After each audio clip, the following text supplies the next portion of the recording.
Hello students, good morning. आज मैं आपको मध्य प्रदेश की जनजातियों के बारे में बताऊंगा।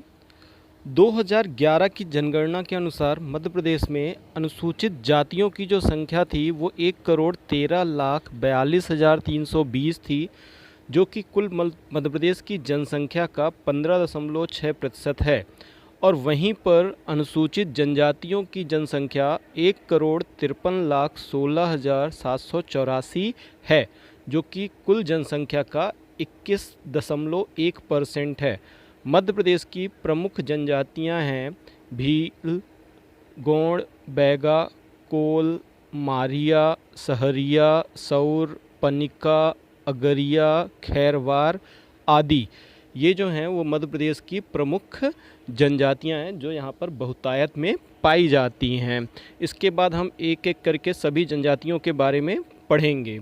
गोंड जनजाति मध्य प्रदेश व भारत की सबसे बड़ी जनजाति समूह है। गोंड जनजाति के लोग मध्य प्रदेश के लगभग हर ज़िले में पाए जाते हैं। गोंड जनजाति की उत्पत्ति पाक द्रविड़ प्रजाति से मानी जाती है। इनका रंग ज़्यादातर काला, सर गोल, होंठ मोटे व नाक बड़ी होती है। स्त्रियां जो होती हैं वो पुरुष की तुलना में थोड़ा छोटी होती हैं, कम लंबी होती हैं। इस जनजाति में बहन की लड़की व भाई के लड़के के मध्य विवाह का प्रचलन है, जिसे दूध लौटावा कहा जाता है। इनकी कुछ उपजातियां भी हैं जो प्रायः पेपर में पूछ ली जाती हैं, तो लिखा हुआ है, उसे आप नोट डाउन कर लीजिएगा। उसके बाद है भील जनजाति। भील जनजाति मध्य प्रदेश की दूसरी सबसे बड़ी व भारत की तीसरी सबसे बड़ी जनजाति है। इस जनजाति के लोग मध्य प्रदेश में झाबुआ, धार, खरगोन जिलों में निवास करते हैं। भील जनजाति प्रोटो ऑस्ट्राइड प्रजाति से संबंधित है और इनका कद मध्यम छोटा होता है। इस जनजाति के पारंपरिक मकानों में खिड़कियां नहीं होती हैं, जिन्हें यहाँ कू कहा जाता है। बरेला, भिलाला, पटलिया आदि भील जनजाति की उपजातियां हैं। उपजातियां मतलब सब कास्ट, जिन्हें हम सब कास्ट भी दूसरे शब्द में कह सकते हैं। इसी प्रकार ज़्यादातर जितनी भी जनजातियां हैं उन सभी की जो है वो उपजनजातियां भी पाई जाती हैं। तो कई बार पेपर में ये देखा गया है कि इस प्रकार के भी क्वेश्चन पूछ लेता है, तो इनको भी आप नोट डाउन कर लीजिएगा या बाद में स्क्रीनशॉट ले लीजिएगा, तो आपको आसानी रहेगी। इसके बाद तीसरे नंबर की हमारी जनजाति है कोल जनजाति। कोल जनजाति मध्य प्रदेश के प्रमुखतः रीवा और जबलपुर ज़िलों में निवास करती है। इस जनजाति को मुंडारी और कोलेरियन नामों से भी जाना जाता है। रोहिया और रोठैल इनकी प्रमुख उपजातियां हैं, सब कास्ट हैं। कोल जनजाति हिंदू रीति रिवाजों को मानती है और इनके प्रमुख देवी देवता दूल्हा देव, बैरम बाबा, बड़े देव आदि हैं। तो इसे ध्यान रखिएगा, पेपर में कई बार पूछा गया है। उसके बाद मारिया जनजाति। मारिया जनजाति के लोग मध्य प्रदेश के जबलपुर और छिंदवाड़ा जिलों में प्रायः निवास करते हैं। पांडो, भूमिया, भुइहार इनकी प्रमुख उपजातियां हैं।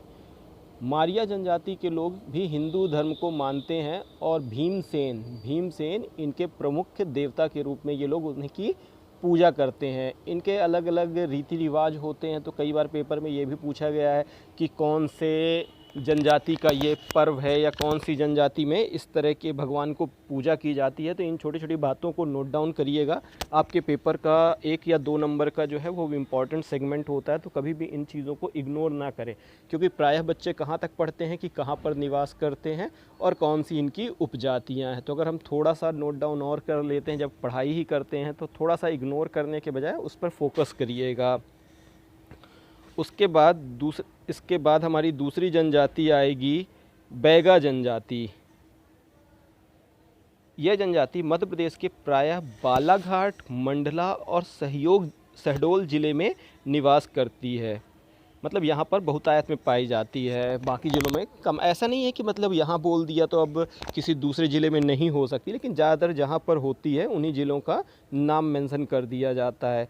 इनकी जो उपजातियां हैं वो है नरोतिया, भरोतिया, मैना, बिझवार, नाहर, काढ़ आदि। इस जनजाति के लोग विशेष अवसरों पर सूअर की बलि देते हैं। बैगा जाति के अधिकांश लोग अपने सर के बाल कभी नहीं काटते हैं। तो ध्यान दीजिएगा, ये इम्पॉर्टेंट सेगमेंट हो सकता है कि इसके लोग विशेष अवसरों पे किसकी बलि देते हैं, सूअर की बलि देते हैं, और इस प्रजाति के या जाति के लोग क्या करते हैं, अपने बाल नहीं कटवाते ज़्यादातर। अब ऐसा नहीं होगा कि बिल्कुल फोकस कर लीजिएगा कि जिनके बाल लंबे दिख जाएं तो वो बैगा जनजाति हो गए, क्योंकि आजकल के मॉडर्न बच्चे हैं वो सब जनजातियां तो अब एक तरह से स्वरूप ख़त्म ही हो चुका है। पहले होता था कि वो जंगल में ही रहते थे तो उनके पास ऐसा कुछ होगा उनका जो भी रहो, लेकिन आज उनसे तुलना नहीं कर सकते कि बाल नहीं कटे हैं तो ही वो बैगा जनजाति होगी। बस उनकी स्पेशलिटी है, कुछ बुजुर्ग लोग आज भी उन चीज़ों को फॉलो करते होंगे। उसके बाद हमारी दूसरी जनजाति है कोरकू जनजाति। यह जनजाति ज़्यादातर खंडवा, बैतूल, होशंगाबाद और छिंदवाड़ा ज़िले में रहती है। मोवासी, रूमा, बवारी, बोडोया, नहाला इनकी उपजातियां हैं। कोरकू जनजाति ज़्यादातर कृषि पर निर्भर करती है और इन जनजाति के लोगों के पास प्रायः अपनी खुद की भूमि होती है। और ये जनजाति भी जो है वो हिंदू के जो ही, क्योंकि जातियां तो एक तरह से कहा जाए तो हिंदुओं की ही है, तो हिंदू धर्म को ही फॉलो करते हैं। तो हिंदू धर्म के देवी देवता जो भी होते हैं इनकी पूजा पाठ करते हैं ये जनजाति के लोग भी। जनजाति कोई इतना स्पेसिफिक नहीं है, पहले ही था कि जंगल में रहते थे, उनके पास झोपड़ी बना लेते थे, खाने पीने को कुछ नहीं होता था तो शिकार करके खाते थे, मतलब एक लाइफ स्टाइल अच्छी नहीं होती थी। तो ऐसे लोगों को जनजाति की कैटेगरी में, जिनको एजुकेशन नहीं होता था तो उनको जनजाति की कैटेगरी में डाल दिया गया। खेती किसानी के बजाय शिकार इकार इनका उद्देश्य हुआ करता था। तो पहले डिस्टिंग्विश किया कर रहा है, आजकल तो कोई भेदभाव बचा ही नहीं है इन चीज़ों का, और होना भी नहीं चाहिए। तो ये सब चीज़ें आपको पता होनी चाहिए। इसके बाद मैं आपको लास्ट में ज़रूर बताऊंगा कि इन्हीं कई बार बच्चों ने कमेंट्स किया, सर इतना पढ़ते हैं पीएससी के पेपर के लिए, व्यापम के पेपर के लिए, और हमें समझ में नहीं आता कि इसका यूज़ क्या है, ये जीके क्यों देते हैं, कुछ और दे दें, मैथ्स दे दें, रीजनिंग दे दें, लेकिन समझ में नहीं आता ये जीके क्यों। तो उसका जवाब मैं लास्ट में ज़रूर दूँगा। उसके बाद मैं कुछ प्रमुख जनजातियों के नाम बताऊँगा, या तो फिर आप इनका स्क्रीनशॉट ही ले लीजिएगा तो वो आपके लिए ज़्यादा अच्छा रहेगा। इसमें सब कुछ लिखा हुआ है कि कौन सी जनजाति कहाँ पर पाई जाती है, तो आप पूरा का पूरा स्क्रीनशॉट ले लीजिएगा, आपके लिए मैंने तैयार किया है। तो इसमें आपको क्या होगा, एक जगह पे पूरा पूरा जनजाति मिल जाएगा, इसको आप अपनी कॉपी में नोट डाउन कर लीजिएगा तो आपके लिए बहुत अच्छा रहेगा। इसके बाद जनजाति से बहुत ही कम क्वेश्चन बचे होंगे।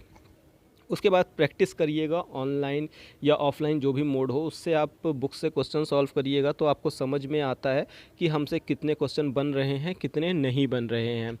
चलिए अब मैं आपको बता देता हूँ कि कई बार क्या दिक्कतें होती हैं अगर आप पढ़ लिख कर ऑफिसर नहीं बनते। ऑफिसर नहीं बनते मीन्स कई बार होता है हम रट लेते हैं, समझते नहीं हैं इनका यूज़ क्या है, और कई बार हम एग्ज़ाम तो क्वालिफाई कर लेते हैं और एक अच्छी पोस्ट पे पहुंच जाते हैं। सपोज़ करते हैं कि एक कोई प्रजाति है जो मंडला में पाई जाती है, ठीक है। अब मैंने अपने से क्रिएट किया, ऐसी कोई प्रजाति है नहीं, आप लोग उसको कंफ्यूज नहीं होइएगा। तो उनका एक सिस्टम चलता है उस जनजाति का कि वो मान लीजिए जहर मिलाना होता है तो वो किस चीज़ में, गन्ने के रस में जहर मिला के पिलाते हैं जिससे दुश्मनी निकालनी होती है, ठीक है। मैं ऐसा एग्जांपल दे रहा हूँ, रियलिटी में मत चले जाइएगा, नहीं तो ऐसी किसी जनजाति को आप लोग ब्लेम कर दें, ठीक है। मैं एक एग्जांपल दे रहा हूँ। तो सपोज़ करिए मंडला की है, आपने किताब में पढ़ा हुआ था कि इस जनजाति के लोगों को जब कभी किसी को मारना होता है तो ये ऐसी एक्टिविटीज़ करते हैं। तो जब भी आप उस एरिए में जाएँ और कोई व्यक्ति अजनबी हो तो आप उनका तरीका तो जानते हैं कि ये लोग ना चाकू से मारेंगे, ना तलवार से मारेंगे, कैसे मारेंगे, गन्ने के जूस में। तो अगर कोई अनजान व्यक्ति आपको जूस ऑफ़र करता है गन्ने का या कोई भी जूस, मतलब आप उसको ना लें, आप अलर्ट रहें। भाई पता होना चाहिए कि वहाँ का इन्वायरमेंट क्या है। कभी आप कार से जा रहे हैं, ऑफिसर हैं आप, कहीं कार से जा रहे हैं और आपको पता ही नहीं है कि इस एरिया के लोग कैसे हैं, यहाँ पे कोई जनजाति पाई जाती है, आदिवासी हैं, ये रात को जाने लायक है, सेफ़ एरिया है नहीं है, इनसे बचाव के लिए हम क्या रास्ते अपना सकते हैं। तो अगर इन सब चीज़ों का नॉलेज आपको हो, ठीक है, तो आपको ज्योग्राफिकल और डेमोग्राफिकल मतलब जनसंख्या के आधार पर भी और पर्यावरण के अनुसार भी आपको हर चीज़ का नॉलेज होना चाहिए एज अ ऑफिसर। जब भी आप बनते हैं ऑफिसर तो इसीलिए इन चीज़ों के बारे में आपको पढ़ाया जाता है कि जब भी आपकी पोस्टिंग ऐसी जगह पर हो तो आप थोड़ा सा अलर्ट रहे, काम करने के ढंग पे एक्टिवनेस दिखाएं, ठीक है, और इन्वायरमेंट से पहले से परिचित रहें। तो इस प्रकार से आपको कुछ नॉलेज वाली बातें भी मैं बीच बीच में अपने पर्सनल एक्सपीरियंस के अकॉर्डिंग शेयर करता रहूँगा। तो अब ये पूरी क्लासेस जो रहेंगी आपकी जीके की, वो आपके एमपी के कोई भी एग्ज़ाम जो होंगे उनके लिए इम्पॉर्टेंट होंगी। जितने मंदिर होंगे, जितने यहाँ पर नदियाँ होंगी, जितने पर्यटन स्थल होंगे, इन सब को मैं वन बाय वन वीडियोस में बताऊंगा, उनको आप स्पेशली नोट डाउन करते रहिएगा। कुछ भी इसके पहले मैंने मध्य प्रदेश का गठन बताया था। Thanks for watching video.